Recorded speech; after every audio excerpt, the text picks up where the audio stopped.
Maui, shapeshifter, demigod of the wind and sea. I am Moana. Hero of men. What? It's actually Maui, shapeshifter, demigod of the wind and sea, hero of men. I interrupted from the top. Hero of men. Go. I am Sorry. And women. Men and women. Both. All. Not a guy-girl thing. You know, Maui is the hero to all. Cinderella story. You want answers? We're on a mission from God. Inconceivable! Take your sticking paws off me! I'm afraid I can't do that. Have fun storming the castle! Hey everybody, welcome to Story Cauldron, finding the folktales, fables, and philosophies behind your favorite Hollywood films. I'm Bobby the Movie Dude. I'm Anthony, the philosophy guy. And I'm Garrett, and I'm here.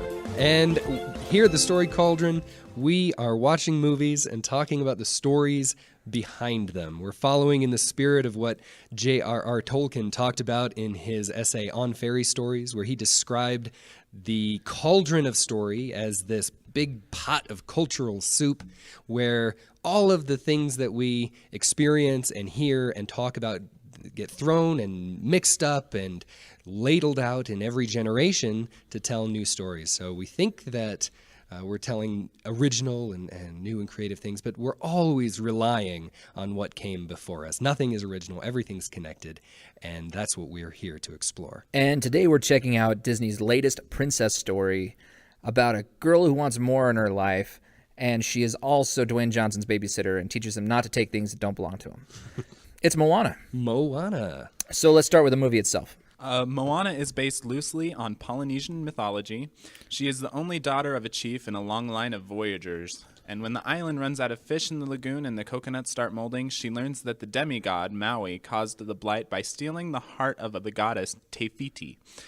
The only way to fix everything is to team up with the ocean and the extra special chicken who serves just one purpose, to kidnap Maui to return the heart.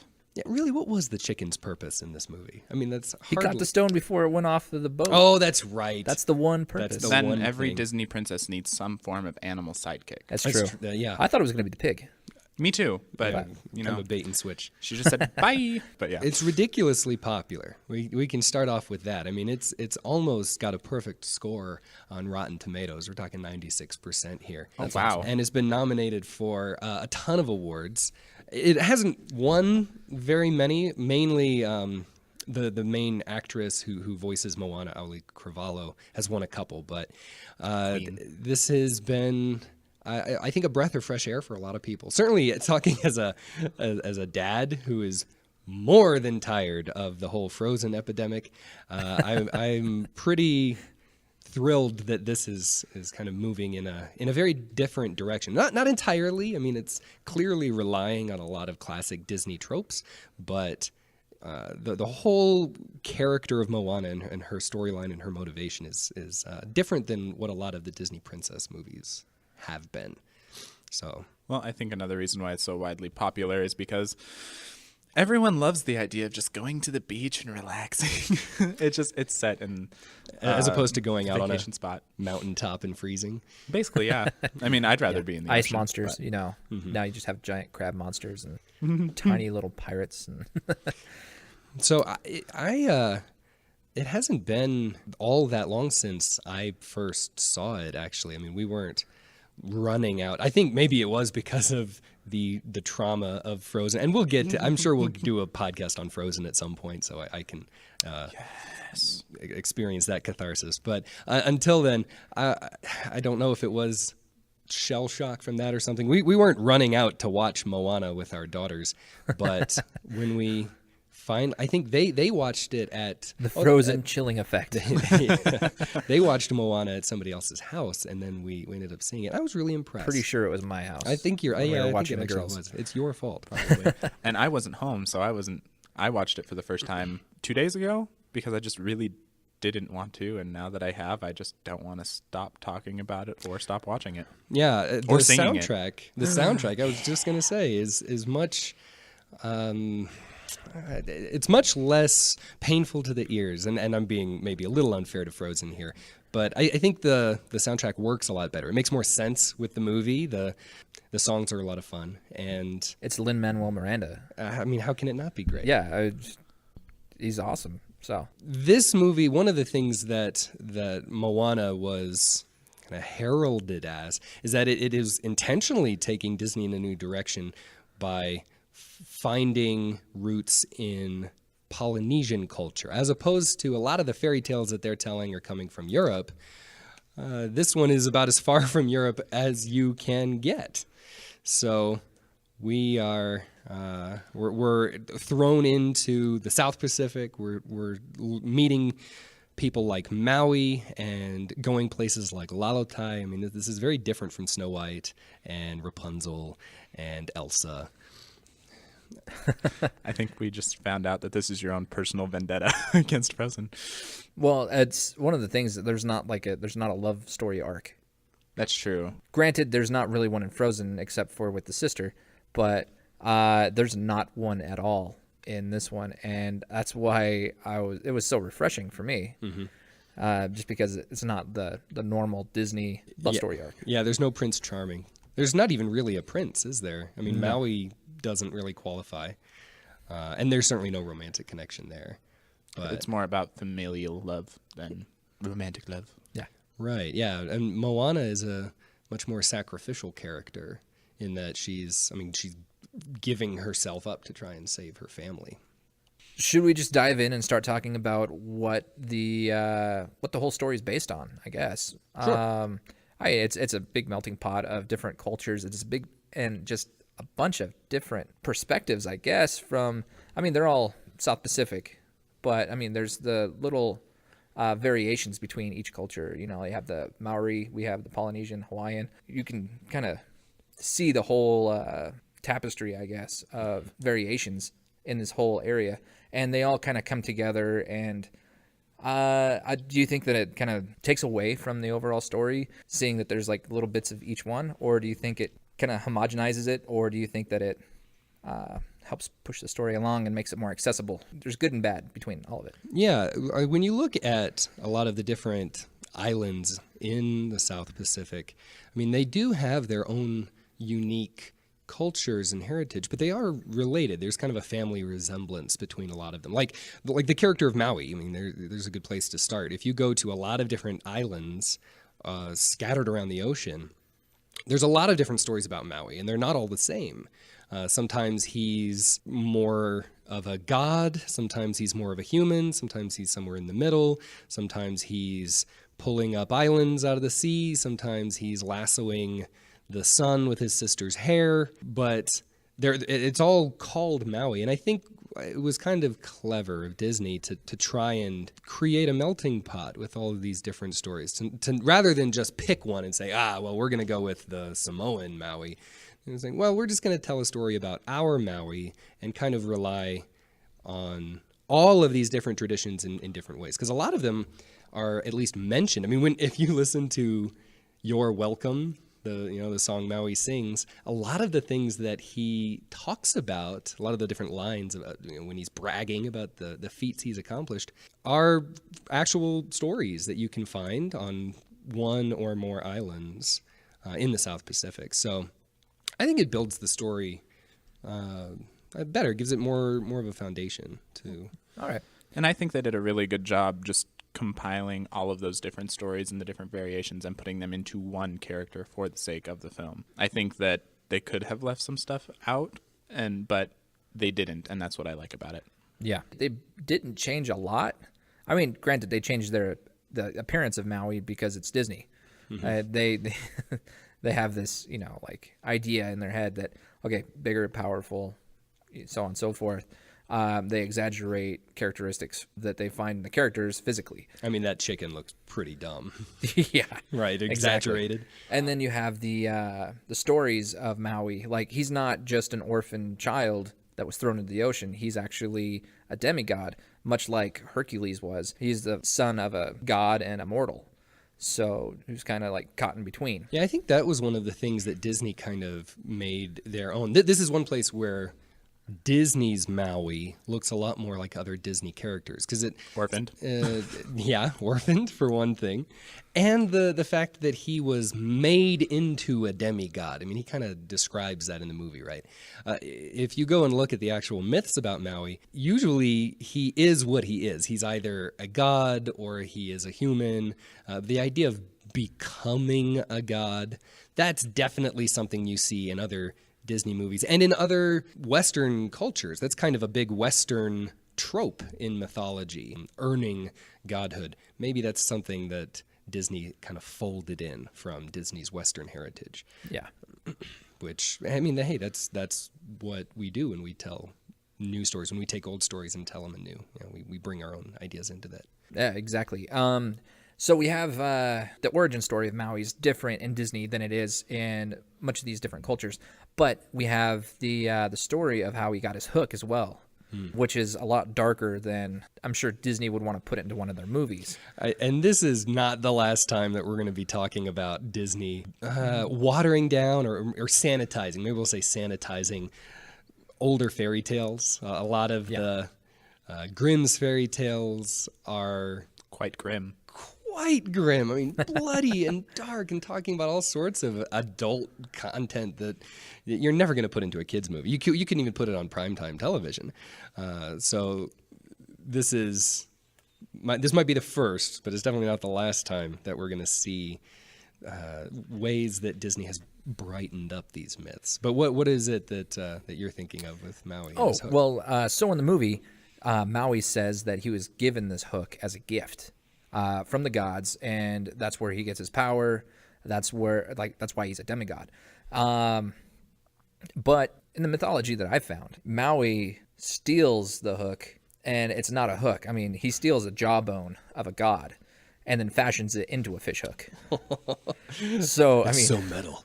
Yeah, it's so metal, but it's dark. Mm-hmm. It really is dark. And the fact that it wasn't given to him, he took it and made it himself. And that's what he uses to pull up these islands. Yeah, Maui's kind of he's a cultural hero in the sense that a lot of the stories about him are used to kind of explain parts of why the world is the way it is. Well, so you see that with every mythology, explaining why things are the way they are. Yeah, and so with Maui, and he says this in You're Welcome. He talks about pulling up the islands out of the sea. That's one of the big stories that. Well, I mean, pick your island. It's not just Hawaii. There's quite a few different islands that say, oh, yeah, this is where our island came from. Maui dug it up. Yeah, pulled it up from the bottom. Mm-hmm. I mean, and there's a bunch of different stories about how he created the different islands and their topographical features. Like, I can't remember which islands, but it was supposed to be one island. Maui jumped towards the sun and split the island in two. I mean, there's like a lot of these little stories coming from all over the South Pacific of like why the islands are. It's kind of like the stories that people will tell in Kentucky or Tennessee or something about why are there apple trees all over the place? Well, Johnny Appleseed came through here with a pot on his head, or however the stories go, and planting apple trees. And there's probably an element of truth to that in the sense that there probably was. There may very well have been somebody named Johnny Appleseed, and that's probably something historical. And it, as far as we can tell, there probably very well could have been someone named Maui, obviously not digging mountains up out of the ocean, but that this is rooted in history in some way. Yeah, exactly. Because, like you said, Johnny Appleseed was a guy, but he was more of a real estate mastermind because he knew people drank cider in the frontier, so he planted all these apples and was like, "Hey, I'll sell you an orchard." Man, that's that's got to be the best kind of marketing you can possibly get, right? If people start telling mythological stories about you, So would Maui be like a beach resort owner, telling stories about how I created this beach and that's why it's so awesome? It's like the white sands. Yeah, the bones of my enemies. From thousands of years ago, too. Of course. So, yeah, speaking of, like, culture heroes, for every culture, there is, equivalent to Maui. So, heck, we have a ton in America. Yeah. You mean besides Johnny Besides Appleseed? Johnny Appleseed. I mean, I'm sure everybody's heard of, Pecos Bill. Pecos Bill, yeah. You Sure. know, tamed the tornado and was the first person to brand cows because everybody was getting mad that people were stealing each other's cows, but there's no proof, So he created the brand. So he created the brand. I like that. He basically invented the entire modern ranching. So the story goes. Yeah, so the story goes. He created the entire business of ranching within 2 days. And Pecos Bill, What an entrepreneur. probably now is that one rooted in history? Was there actually a Pecos? I don't know I much don't about think him. so. It's. I mean, the stories are. Gotcha. insane. Well, obviously, yeah, roping a tornado. Roping Maybe and not. riding a tornado across the country. I think the ones that really interest me are the ones where it's clear that the person was real, but then we start telling these fantastic stories about him. I had thought about someone like Betsy Ross, the real person creating the flag. But George Washington is actually the one I'm thinking of right now. I mean, obviously George Washington's real, but then we tell some kind of strange stories about him never telling a lie or chopping down the cherry tree and being honest about it. And that kind of folk tale, for lack of a better term, it's almost like hero worship, like turning this good person into an even better person in our stories.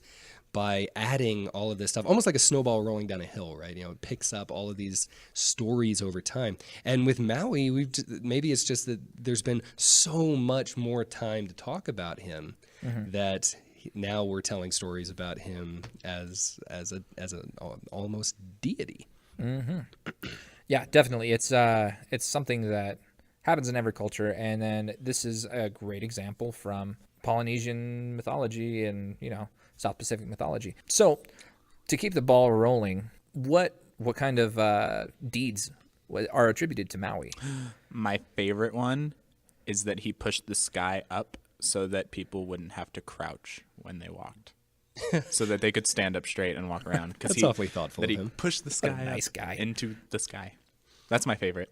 Why was the sky so low in the first place? I don't know. But he Who knows? fixed it. Yeah.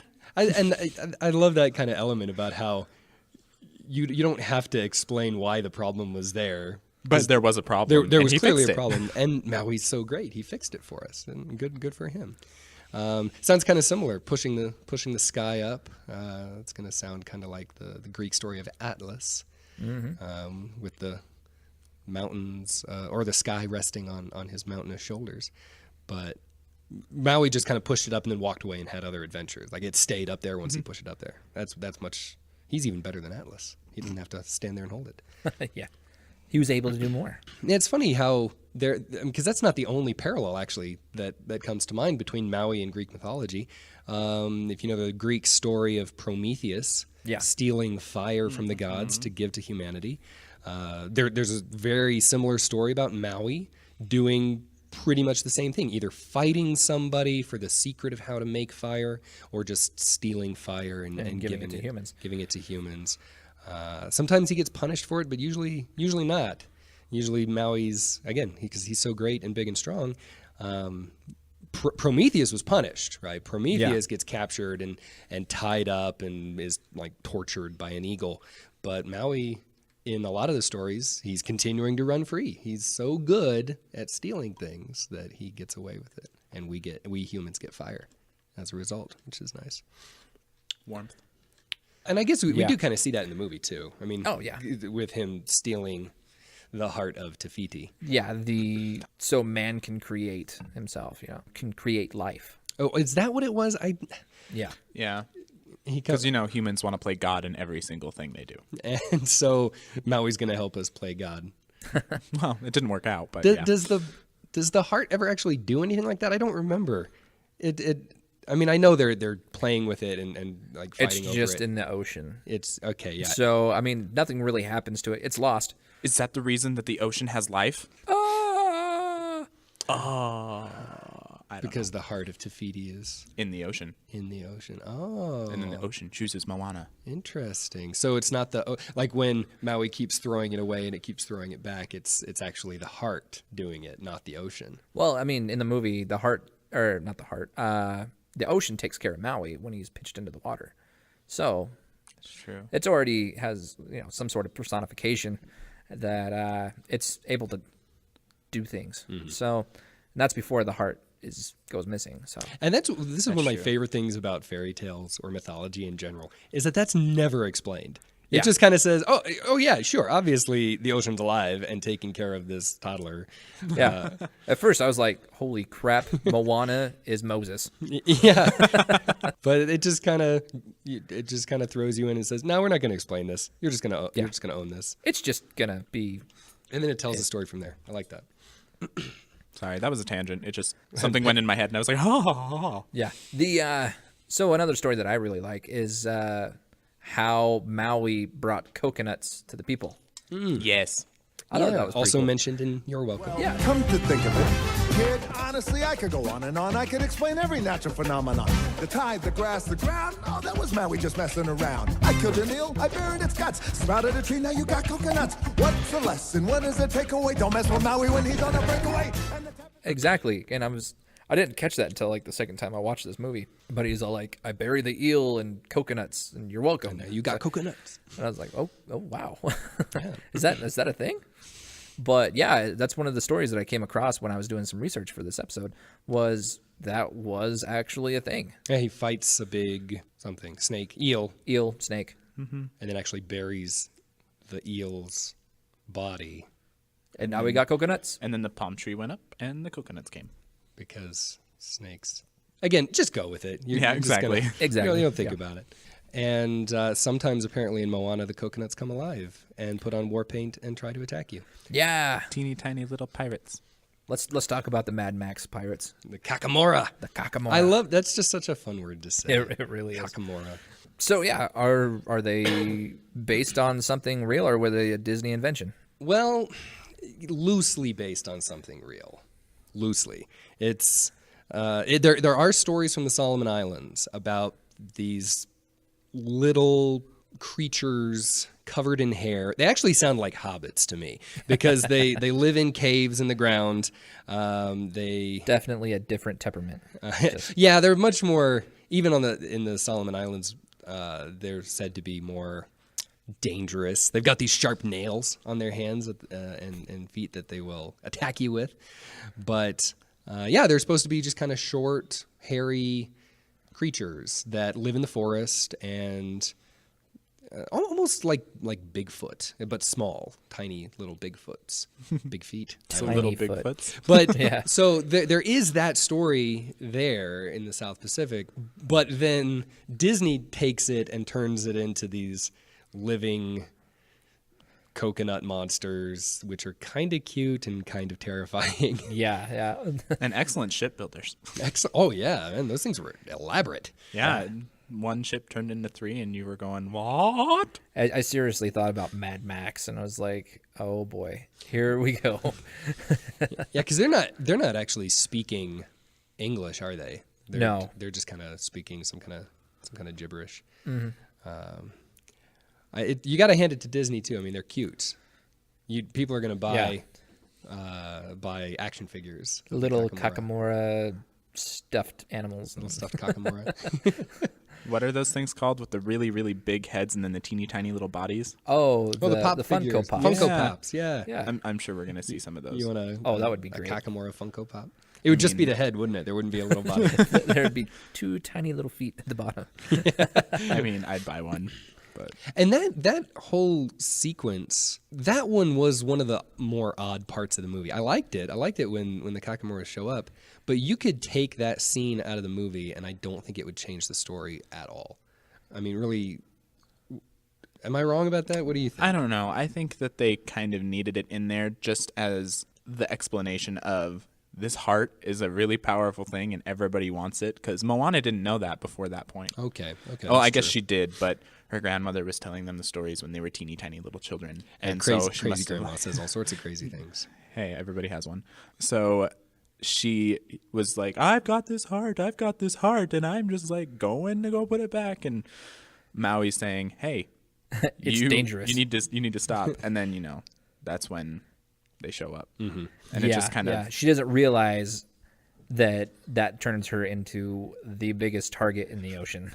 Yeah, exactly. So I think that was kind of needed so you could see, oh, there is peril to this journey instead of let's just sail a canoe onto this island to put a rock back. The one thing I had thought about is that it does give an opportunity also to show that Moana is cooler than Maui, right? Because Maui is kind of, he's not wanting to do anything. I mean, he does end up kind of being heroic in that scene, but he's out to save his own skin. yeah, he's self-absorbed and he doesn't really Self-serving. care. Yeah, absolutely. But Moana's out there like, oh, look at me, I'm the cool pirate, swinging on the ropes and kicking the coconut monsters all over the place. Yeah, exactly. And I mean, you see her doing all this parkour ropes course type thing, and you're like, okay, yes, she is definitely a Disney heroine. Yeah. So here's a question: do you think that she? Because it's been a little unclear. We've called her several times. We've called her a princess. And they even kind of make fun of this in the movie, right? Maui actually comes right out and says, I wrote the quote down, if you wear a dress and have an animal sidekick, then you're a princess. Yeah. That's why I've been calling her princess. I mean, because Maui calls her one? If the movie is going to just acknowledge it and say right now, you're a princess, I feel like it's okay for me to, even though she comes back and says, I'm the chief's daughter, I am not a princess. Mm-hmm. But if you look at it, chief's daughter, princess, kind of like the king's daughter, princess. Yeah. So just for the ease of explanation, well, that's not the first Disney movie based around a chief's daughter. That's true. You also have Pocahontas. True. And I guess it is a little unclear in general because Disney does have this official Disney princess lineup where, I mean, they actually will have initiation ceremonies to add new characters to the lineup. And I don't think Moana's been added officially, but I think a lot of people, they put it that way. Yeah, they say we kind of figure that she will be. And Mulan is, so why can't she? Is Mulan officially one? So she got that makeover where they put all the makeup on their face and made them look like they weren't from the movie anymore. That is one of the unfortunate things, I think, about the Disney princess line is that they've really they gave all the princesses a glow up. Yeah, they've kind of glamorized them. If you look at even the princesses who were already kind of the dainty princess stereotype, like the original princesses, walk around, right? Even if you look at them in the movies compared to the artwork that's connected with this Disney princess line, the new artwork has them much more painted up, even more dainty, more sparkly. And I don't want to see what Moana would look like if they did that to her, because I think one of the great things about Moana is that she looks like a real person. She acts like a real person.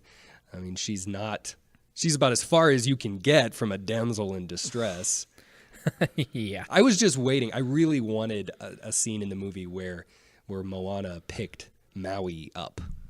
I mean, it would have. I mean, it would have looked weird because he's so gigantic. But you know how the Prince Charming always picks up the princess and holds her. I really wanted the gender roles subverted, just to be switched out just a little bit. Even though it probably would have just looked more goofy because he is such a mountain. Yeah, kind of like when he picked up the boat. Yeah. Mm-hmm. It's like, whoa. But I liked their relationship. I liked it was their good. kind of it was very nice. Friendly, antagonistic. They seemed to me like brothers and sisters. That's actually what I thought was going to be the big reveal at the end. I thought they were going to reveal that Moana was somehow Maui's half-brother or something. Well, that's something that we did not address, was that in the mythology, Maui had a family. Yeah. He's not the orphan that's all by himself. Oh, yeah. He had brothers and sisters. He had parents. Mm-hmm. And, I mean, a lot of the stories revolve around himself and his family. So I just wanted to throw that in there because that's something that is kind of thrown off with the Disney video or Disney movie. Some of the mythologies even had Maui where he would take his hook and go down to the bottom of the ocean, and then he would tell his brothers, hey, paddle as much as you can so that you can so we can get this really big fish. And then they would paddle and paddle and paddle, and the island would come up then. Yeah. And I mean, there's even a story where Maui goes off or catches this gigantic fish, goes off to find someone to bless the fish before it gets eaten, and then the brothers eat it, and that's the bones are left, and that's the island. So, yeah, I did a lot of reading. But yeah, I didn't want to leave that one out, but because I thought it was so crazy that, okay, he's depicted as an orphan, but he has a big family. That is, like you said, Garrett, that is a kind of a classic Disney element, though, making the protagonists orphaned in some way, or at least half orphaned. Yeah, I think missing one parent, but I think they might have started it out that way because what I found was that it was supposed to be about Maui originally, and then they added in the Moana, and they brought in all this other different things to fit with the histories. Oh, you mean they were originally going to make the movie about just Maui? About Maui, and I'm sure they would throw a girl in there somewhere because it's Disney. That's one of the things that I found, and so they ended up focusing more on Moana, even though they originally started out with the idea of the movie being about Maui. Oh, well, I'm glad that they did that. That Yeah. they added her and really made it revolve around her, because I think it works much better that way. I guess they must have just been fascinated by that 1,000 years where nobody voyaged across the South Pacific and wanted to tell a story behind that, not necessarily the story. Yeah, that's another thing that I didn't even know that happened until doing this research, was that there was a 1,000-year gap where these voyagers stopped voyaging and stopped exploring. And there's really no account for why. But after that 1,000 years were up, boom, you had this mass exploration age that pretty soon you had every inhabitable island in the South Pacific with people on it. So what you're saying is that Moana is actually a historical movie. Yeah, historical fiction, I think Historical we can call fiction. it.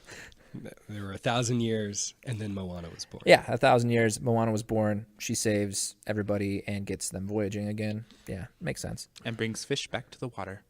Yes. Yeah. So what did you think? The other big mythological figure in the movie is someone we haven't really talked about, Te Fiti and Te Ka. Yes. I don't know if we need to add a spoiler warning here. But Oof, I don't know. Spoiler warnings. Kind It of gets spoiled into a hairy everything territory. already. But this was very much a Disney fabrication, creating these characters. It did look really like there are Te Fiti or Te Ka stories that I could find. I couldn't find them either. In fact, most of the information that I found was about how Te Fiti and Te Ka were based on other gods in the mythos. I mean, there's what is it, Pele, the god of fire, Pele. and there's a few others, but they all kind of draw on these different gods just to kind of mash them up into one entity to make it easier for the storytelling, I feel. And I do like the idea of a duality character like this, like having the good side and the bad side. I mean, this is a really popular trope in a lot of Western stories, going back to Dr. Jekyll and Mr. Hyde and even beyond that. But I mean, how many stories can you think of? Tolkien did it in Lord of the Rings with Smeagol and Gollum. The Lego movie with good cop, bad cop. Good cop, bad cop. And if only it was so easy to just turn your head 180 degrees, right? I mean, it's in modern stories too, not like something like Fight Club. Where you've got one body, two different personas, the multiple personas that are at war with each other. And it seems like it's becoming more and more of a thing with Split. I mean, oh, that's right. He's like more personalities for. That's not just we two. got to switch it up How a bit. many did he have in that? He had I like don't 17 remember. or something. He had a lot. There's a lot. I don't know, but It's one-upsmanship. terrifying. Yeah, that. But having, I mean, this is a good way of how the story, to demonstrate how the Story Cauldron works, right? We've got all these stories about Maui stealing different things, stealing fire, stealing a hook, or stealing whatever. Well, so Disney tells a movie about him stealing this thing that they just kind of make up, and they are the heart of Te Fiti, and then that turns her into Te Ka, and you don't realize that. I mean, I thought they did a good job. I mean, it's not really a big surprise, the big reveal at the end. Yeah. But they did a good job of not really lampshading that until you get there. especially I think like I know my daughters were surprised by it. They didn't see it coming. I think that brings some really interesting ideas into the story about that kind of duality that we all experience, because we feel that tug of the good side and the bad side, and knowing what we should do and knowing what we don't want to do, but we still go and do it. You see it with Te Fiti and Te Kā. You even see it with Maui himself with his tattoos, right? Yeah. He's got that tattoo on him that's almost like his conscience. It's like the little angel on his shoulder telling him what he should be doing, or it's like Jiminy Cricket telling Pinocchio what to do, except now it's a tattoo on his chest. And it's played up a little bit for comedic effect, but I think it brings that idea out too. They're these kind of emotionally torn characters who are struggling to know what to do. With Te Fiti, she turns into a giant lava monster. Yeah, just normal. And I love it because nobody kind of realizes, even the characters in the movie, that it is the same. Exactly. God? Question mark? I think that's what it would be. God, goddess. Yeah. That it is the same because everyone just thinks that they're two separate things, and then Moana makes it to the island and realizes, where'd she go? And then they realize. And then you see the spiral on the chest. And you go, oh no, this is. And then you sit there watching the movie like that for the next couple of minutes. And they do the same type of thing in WALL-E. It's one of those things like, oh crap, our actions had consequences. Yeah. Yeah. Like, oh, we got too ambitious and now we're kind of destroying ourselves and our islands and our fish supply, and there's a blight on the coconuts, and it's kind of all tied to our ambition. So, well, for this, it's kind of tied to Maui. I mean, it's his fault. Right? It is his fault, but he did it for the humans. Did they ask him to do it? They did.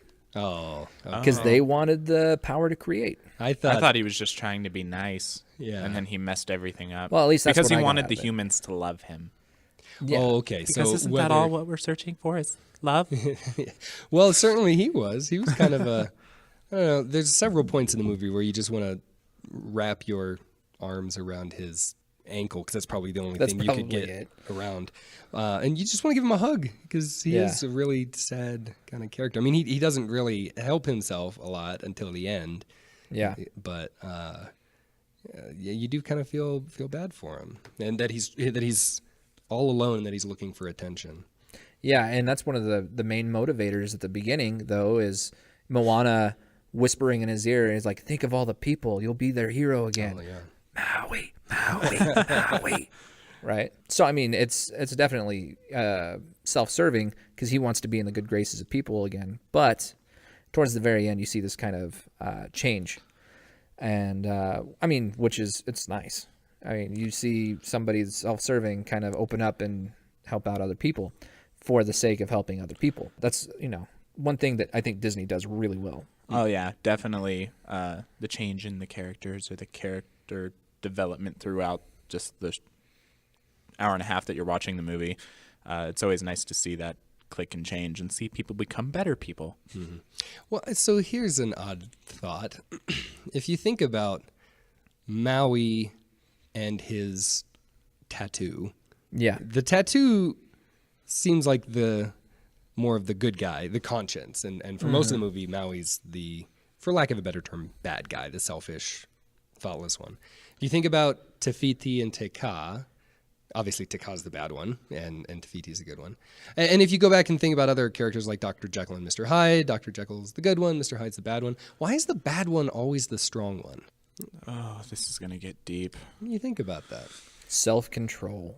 I mean, like Dr. Jekyll and Mr. Hyde, that's a classic story about this scientist who is trying to expunge. He's trying to get rid of all of his bad tendencies, all of his selfishness and his pride, and all of the things that he doesn't like about himself. And he comes up with this way to isolate those. But what he doesn't realize, at least at first, is that it turns him into, it just concentrates all of those into this other personality.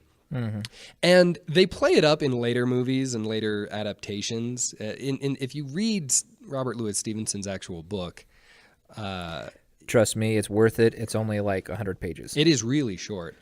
Mr. Hyde looks different. I mean, he does have some physical differences, but he's not this gigantic hulking monster. Like if you saw, or if you even better read The League of Extraordinary Gentlemen, Dr. Jekyll is like this really mild-mannered sniveling- scientist by day.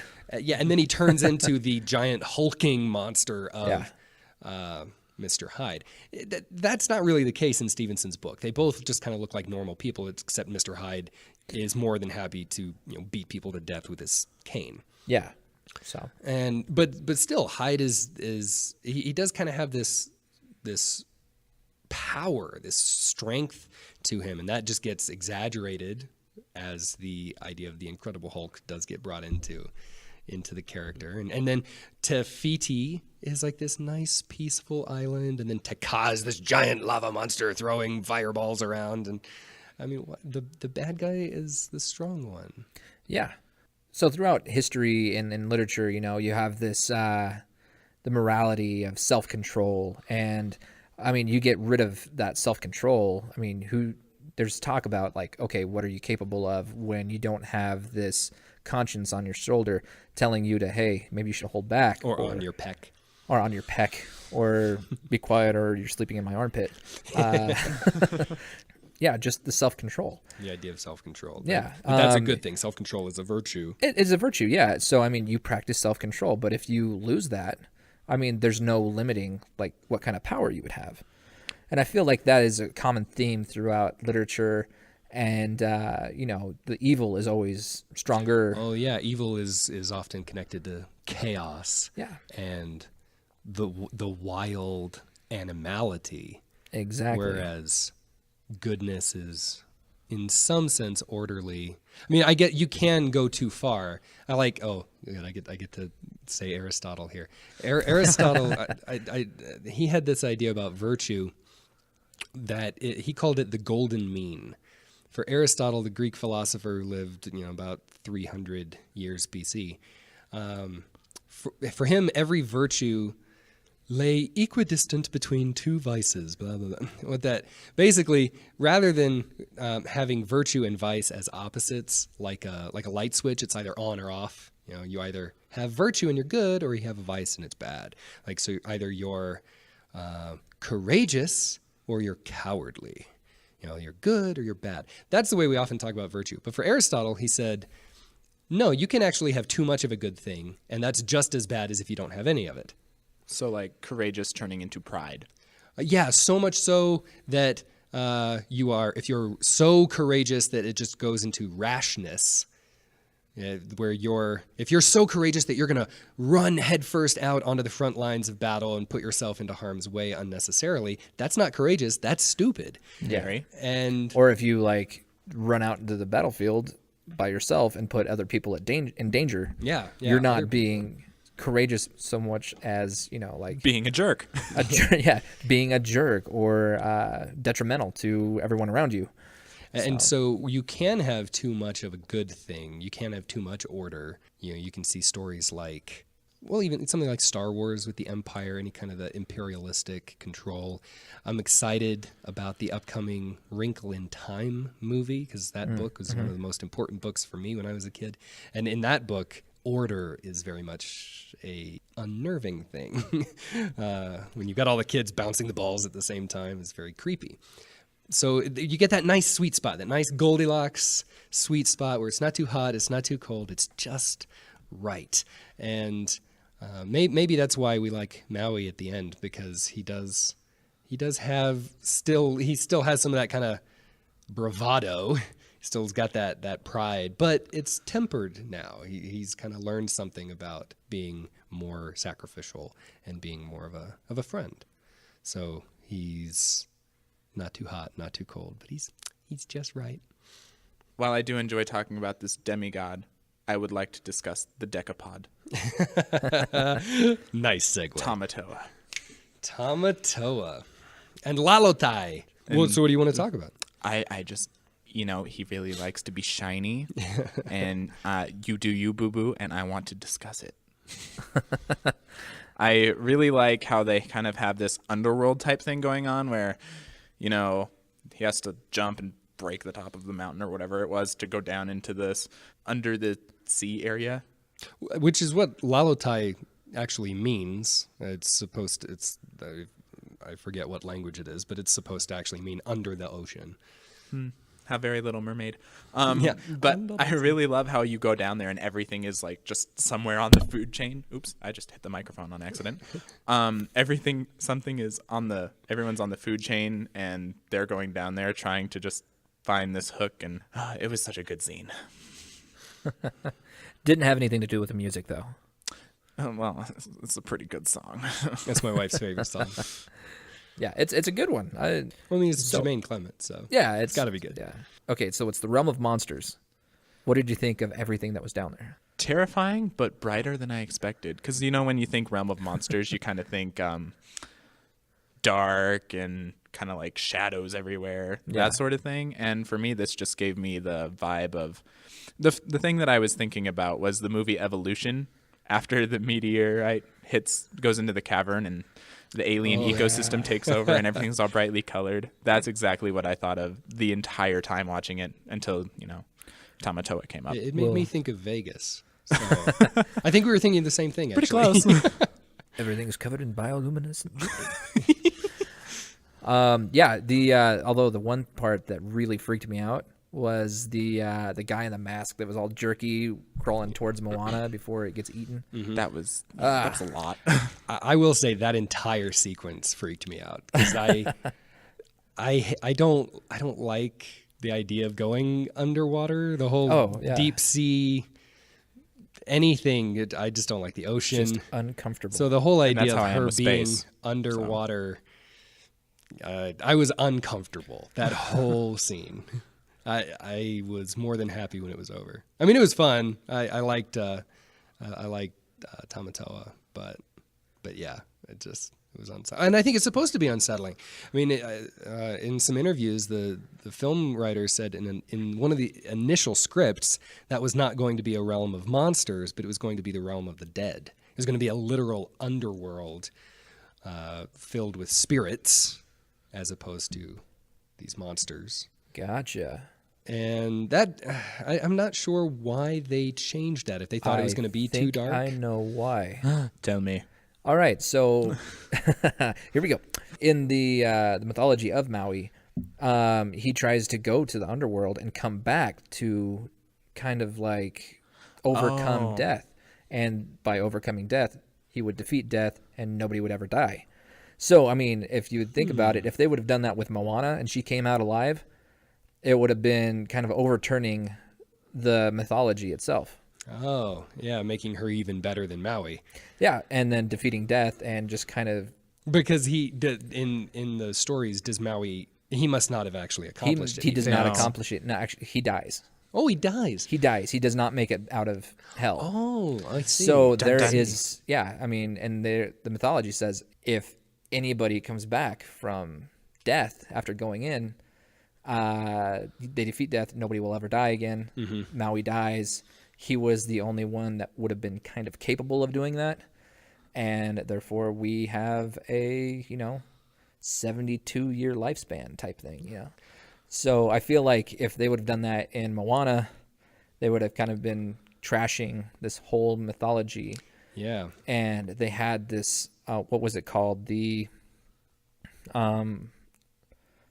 This trust that Disney put together to make sure that the mythology held up. Yeah, they were really careful because neither one of the main script writers or the directors, I mean, none of the creators are from the South Pacific or have any kind of Polynesian heritage. So I know they were really sensitive to make sure that all of the things they were writing and doing were culturally respectful. Appropriate. Yeah, appropriate and respectful because they don't want to just, like you said, trash the culture. That's a really interesting point. I think you might be right about that. So that's the first thing that came to my mind. If it was this version of hell and there were spirits and it's the afterlife, and death, they would have kind of overturned one of the big stories of Maui. Thanks for letting us use your character. Aren't you glad we made someone better than him? Yeah, that would have not gone over well. Yeah, there would have been some serious Consequences? retribution, maybe. And they probably Boycotts on the movie. They probably managed to avoid a few other problems. I mean, there's a lot of stories in the Western canon of people going to the underworld and coming back, or dying and coming back.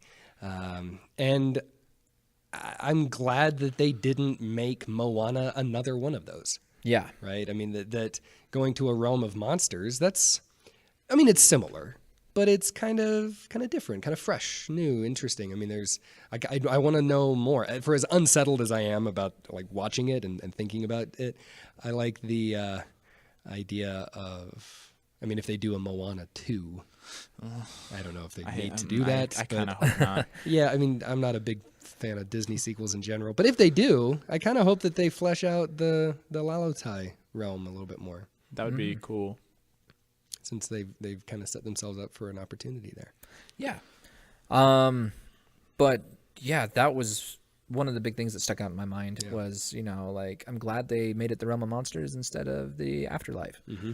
But, it's getting to be that time of the episode where we need to talk about what will it be? What's the impact of the movie? Well, I hope, like I was saying a little bit ago, I hope that this ends up pushing Disney into even more realistic depictions of female characters, especially. I love, again, speaking as a dad with several daughters, I love that Moana is out there sticking up for herself and rescuing herself. That's her big turning point, right? Where she is singing, "I am Moana." She's got that nice, loud, long, high note where she comes into her own. She's a very independent kind of character. But at the same time, she's not forgetting her roots. She is independently helping her family and helping her people. And I think that she's a really great role model, which several of the other Disney princess movies have been, I think, quite fairly criticized for not being so strong on their female depictions. Yeah. So I would love for Moana to kind of demonstrate a bit of a turning point for the way Disney tells its stories for its younger kind kids. of like how, I think a good beginning of that was Brave. Yep, Yes. she was another one too. It was, Merida. strong. That was Pixar, female. though. Wasn't that before Disney bought Pixar? I don't think so. Or was it the first movie that they made? I think it might have been Disney the got first one. I think that they as a had joint. already been planning it, though. Yeah. But Probably. yeah, so it is Disney. You're right. Because I do know that Brave is licensed through Disney. Is so. she part of the princess lineup? I think she is. Probably. Because she's one, and she's why I'm nervous about Moana joining that lineup. Because if you look at what they did with Merida, she looks. The Merida in the movie would hate how she looks in the Disney princess lineup. Yeah. Good point. Yeah. Think about the princesses, guys. How you're depicting them. Yeah.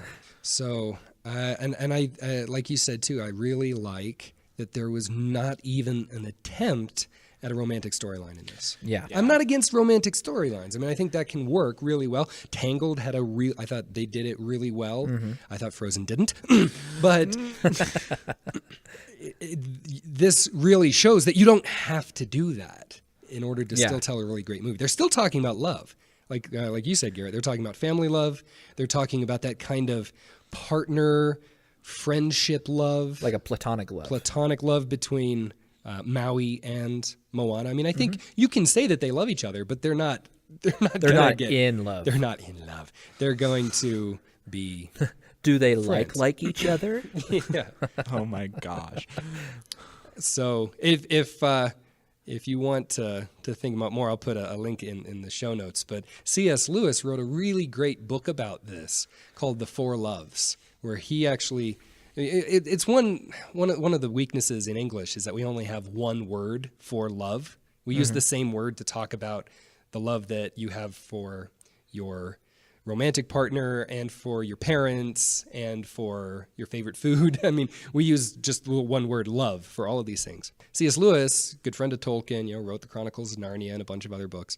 He wrote this book, The Four Loves, where he looked at the various Greek words for love, because they have more than one word in Greek, and it's very clear whether you're talking about eros, romantic love, or phileo, which is more of the kind of brotherly love. That's actually where the word Philadelphia comes from, the city of brotherly love, phileo, like that kind of love. Interesting tidbit. And Fun fact. yeah, so this movie, Moana, does a really great job, I think, of showing phileo without having to mess with eros at all. Yeah.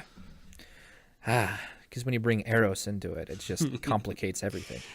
Really does. Isn't that when you get shot in the butt with an arrow that makes you fall in love? Well, yeah, eros was in Greek mythology that character is what the Romans later called Cupid. So Okay. Sorry, that's the first thing I think of. So I felt like well, I makes had to sense. toss it in there. Yeah.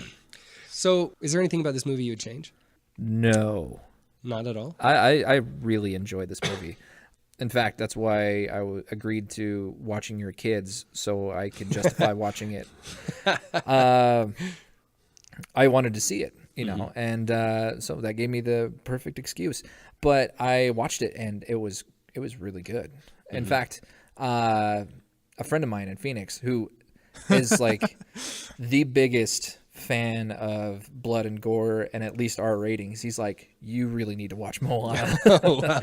So I mean, it appeals to a pretty large fan base, and I just genuinely enjoyed the movie and of course the score. Yeah, I don't mind the fact that my daughters are still singing this soundtrack. Yeah, The music is just so catchy and so it is. good. And it's I think I said it at the beginning, but it's worth saying again. It makes sense. Like the words that they're singing, they go along with the story. They help move the plot along, and they're not just completely repetitive. It's nice. Also, Maui has his hair goals. I want hair like his. Oh man. Yeah. Well, who does just everything about The Rock, right? Yeah.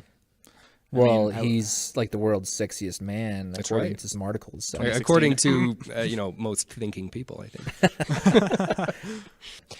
So you'd recommend this movie to everybody? I mean, yeah, No reservations. I mean, it's no it's one of those things like, hey, if you're into it, you should watch it. Do you think is it a kids movie or is it a movie for everybody or what? I'm just gonna say it's a family movie. It's a family movie. That's the safe thing to say, right? Family movie. I wouldn't watch it with my family necessarily. I'd watch it alone in my room and just be like, I just love it so much, and I would sing along.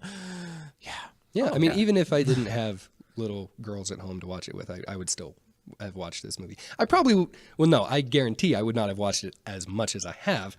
But Yeah. I don't regret that. I think it is even, and I'm not comparing it to anything else when I say this. It is a good movie. It was a good movie. Yeah. Yeah. So Garrett, what would you change, if anything? I don't know. I would have liked to have seen the pig more. Yeah. Well, that's true. That's the You didn't only like thing. Hey? Don't even get me. I hate chickens. They're my third least favorite bird. But that's a topic for another time. I think that would be the only thing I would change is the little pig. Although I did love at the beginning when they made the pork joke, and then the pig was like, "Oh no, That is some good roasted pork. Yeah. oh no, I didn't mean it." I loved that. But yeah, so I wouldn't change it at all. I do like the fact that they got Alan Tudyk to play the chicken, and he has like no lines, and he just makes chicken noises. That's great. Yeah, that's pretty great. It's been an hour. Yeah, so we're coming up on the end. So yeah, thanks for joining us today on the Story Cauldron. The music for the episode is from the band Hook Sounds. And if you like what you've heard, be sure to look for us on Instagram, on Facebook, and Twitter, and don't forget to rate us on iTunes and leave a review. We'd really appreciate that. It helps other people to find the podcast. And Anthony, what are our Twitter handles? Where can they find us on Story Twitter and Cauldron Instagram? and The Story Cauldron. And or. Yeah. Story Cauldron. Just look for both. And The Story Cauldron. So yeah, hope you enjoyed our breakdown of Moana, and until next time, Bye.